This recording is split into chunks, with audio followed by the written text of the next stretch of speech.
अस्सलाम वालेकुम friends, welcome back to top smarties. Drama serial Mayri, जिसमें ज़हीर साहिब छोटे बच्चों की शादियां करके खुद तो खुशी महसूस करना चाहते हैं, लेकिन बच्चों की बाद की ज़िंदगी कैसे होगी उन्होंने कभी अंदाज़ा ही नहीं लगाया।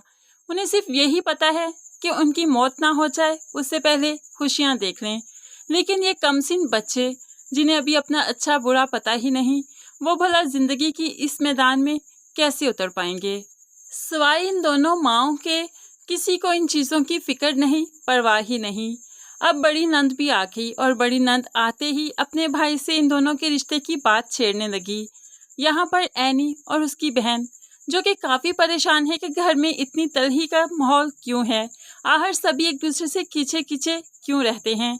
इसलिए आज फैसला किया कि बड़ों की बातें सुन लेनी चाहिए। इसलिए तो एनी और उसकी बहन खिड़की से कान लगाए बड़ों की बातें सुनने लगी।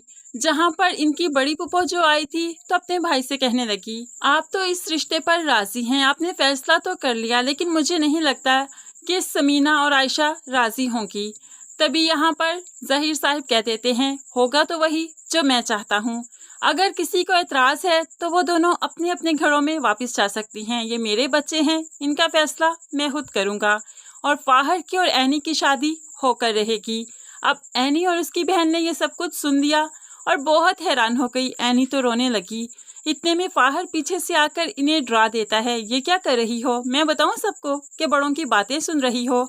अब एनी के तो हवासों में वही बातें सवार हैं, उसकी तो सोचों में सिर्फ ज़हीर साहिब के अल्फाज गूंज रहे हैं। वो फाहर को कोई जवाब नहीं दे सकी और वहीं से रोती हुई चली गई। फाहर भी परेशान हो जाता है कि आखिर एनी को क्या हुआ। एनी रोते रोते अपनी माँ के पास जाना चाहती है, उनसे सब कुछ कहना चाहती है, पूछना चाहती है। अब आयशा ने भी ठान ली कि वो हबीब से बात ज़रूर करेगी और उसे इस रिश्ते के लिए मना करना ही होगा।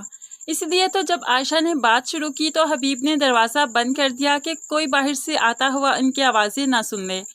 अब आयशा ऊंची ऊंची आवाज़ में कहने लगी, जो आप सोच रहे हैं कभी नहीं होने दूंगी। मेरी बेटी है, मैं उसे इस कुएं में नहीं धकेल सकती। लेकिन हबीब बहुत ही तहम्मुल से अपनी बीवी को समझाने लगा, देखो हम पर 2 बेटियों की जिम्मेदारी है। अगर एनी की शादी फाहर से हो जाती है तो ये बहुत ही अच्छा घर है और ऐसे हमें जहेज भी देना नहीं पड़ेगा। एक बेटी के फर्ज से सिर्फ दोष हो जाएंगे। लेकिन आयशा को इनकी कोई बात समझ नहीं आ रही।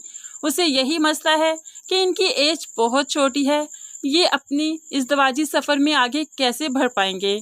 लेकिन हबीब साहिब को ये बात समझ ही नहीं आ रही। तभी तो वो बहुत ही राजदारी से अपनी बीवी के पास बैठते हुए उन्हें कहने लगे, देखो मेरी बात को समझने की कोशिश करो। फाहर घर का बच्चा है, एनी घर की घर में ही रह जाएगी। अगर कभी एनी को फाहर ने तंग किया तो हम उसकी गर्दन दबोच पाएंगे। आयशा को समझ आ गई कि हबीब किसी भी तरह उसकी बात नहीं मानेगा, इसीलिए तो वो ज़ोर से अब कहने लगी, मैं यहाँ पर नहीं रहूँगी। तो अब हबीब भी ऊंची आवाज़ से चिल्लाते हुए कहने लगा, नहीं रहोगी तो चली जाओ यहाँ से। लेकिन आयशा कह देती है, अकेली नहीं जाऊँगी, बच्चे साथ लेकर ही जाऊँगी। हबीब उसे कहने लगा, तुम जाओ, मैं एनी की शादी खुद ही कर लूँगा, तुम्हारी कोई ज़रूरत नहीं, बच्चे तुम नहीं ले जा सकती। लेकिन आयशा ने भी गुस्से में दरवाज़ा खोला तो सामने ही फायजा और एनी बुत बने खड़ी थी। एनी का तो रो रो कर बुरा हाल है, माँ उसे देखते ही गले से लगा लेती है और रोने लगती है।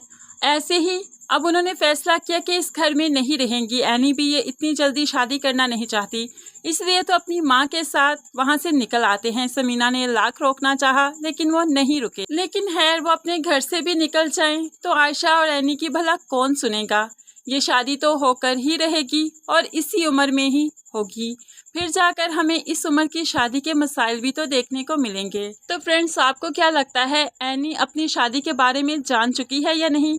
वो अपने बड़ों की बातें सुन चुकी है या नहीं, या अपनी माँ के साथ वैसे ही घर से निकलने के लिए आमादा हो चुकी है? आप भी अपनी कीमती राय का इजहार ज़रूर कीजिए। मज़ीद वीडियोस के लिए चैनल को सब्सक्राइब करके साथ बेल नोटिफिकेशन ज़रूर प्रेस कर दे ताकि आने वाली हर वीडियो आप आसानी से देख सकें। दुआओं में याद रखिएगा, अपना बहुत सारा ख्याल रखिएगा। अल्लाह हाफिज़।